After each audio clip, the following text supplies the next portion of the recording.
yang jadi kendala. Kemudian ada keterbatasan kota itu yang kemudian mungkin jadi polemik. Nah ini memang tidak bisa secara parsial, karena memang penyelesaian pendidikan ini perlu hal yang komprehensif, bicara terkait regulasi, bicara terkait kebijakan terkait sistem penerimaan siswa barunya, juga bicara terkait dengan infrastruktur nantinya. Ya kan tadi, kalau memang kekurangan ruang kelas maka pemerintah harus sediakan ruang kelas.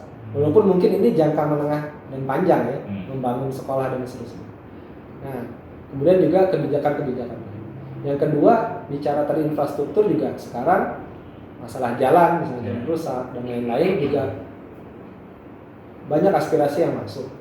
Walaupun sebagian ada yang mengatakan lahannya ya, ini masih belum diserahkan oleh developer, gitu ya. Contoh misalnya kemarin di Taman Royal, gitu ya. Nah ini yang kemudian kami mendorong anggota fraksi dari PKS untuk mengadvokasi ya, beberapa wilayah yang memang belum ada penyerah terimaan untuk kemudian dilakukan serah terima untuk kemudian bisa dinikmati, gitu ya, proses perbaikan jalan dan pembangunan infrastruktur itu oleh masyarakat. Nah yang ketiga juga mungkin bicara dengan lapangan kerja dan pengangguran.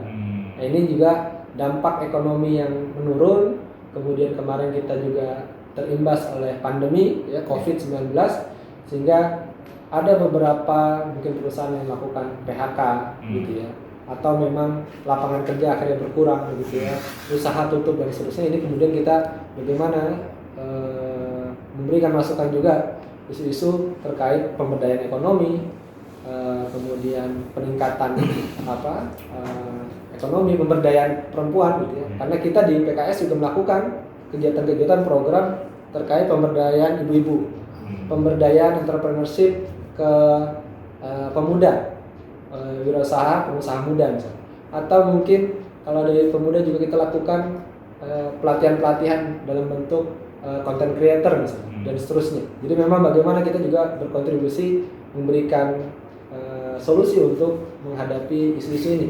Gitu. Nah, yang keempat terakhir mungkin bicara kesehatan. Jadi ini juga sudah pernah diaspirasikan di Dewan, dan juga kita pernah sampaikan juga di surat terbuka dari PKS 2021 kemarin ke Wali Kota. Salah satunya adalah terkait rumah sakit umum daerah. Jadi saat ini Kota Tangerang dari BPS penduduk 2020